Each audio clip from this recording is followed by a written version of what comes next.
કેરીની છાલનું અથાણું બનાવવા માટે અત્યારે આપણે પાકી કેસર કેરી લીધી છે.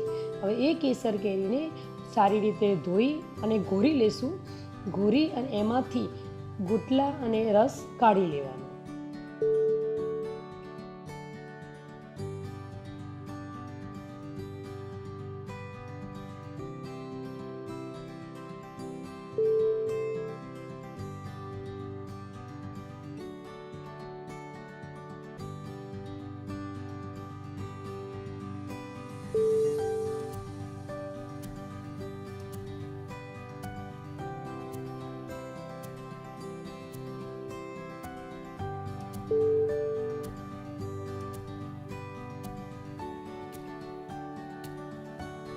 બધી કેરીમાંથી આપણે રસ અને ગોટલા કાઢીને તૈયાર કરી દીધું છે. હવે આપણે આ છાલના નાના નાના ટુકડા કરીશું.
છાલના ટુકડા થઈ ગયા છે.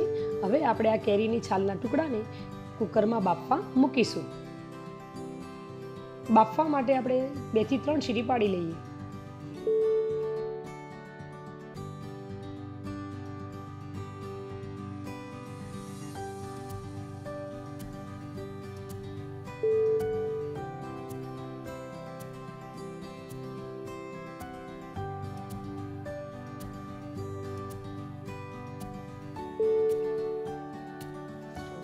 કુકર આપણું ઠંડુ થઈ ગયું છે.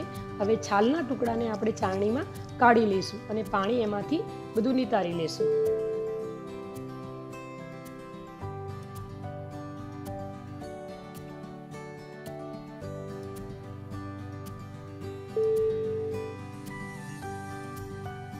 ટુકડા સરસ નીતરી જાય એટલે હવે આપણે એમાં મસાલો કરીશું. કેરીની છાલમાં આપણે આચાર મસાલો પણ કરી શકાય અને મેથીનો મસાલો કરી શકાય. અત્યારે હું એમાં 2 ચમચી મેથીનો મસાલો કરું છું.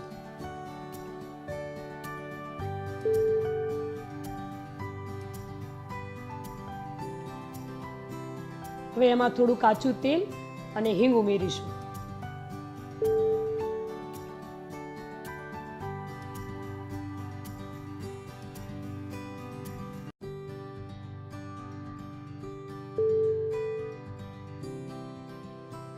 રાઈના કુરિયા ઉમેરી અને હલાવી દઈશું.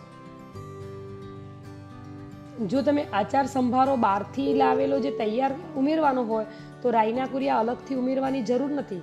ઘરનો મેથીનો મસાલો ઉમેર્યો હોય તો જ રાઈના કુરિયા ઉમેરવાના. હવે આપણું આ જે છાલનું અથાણું તૈયાર થઈ ગયું છે.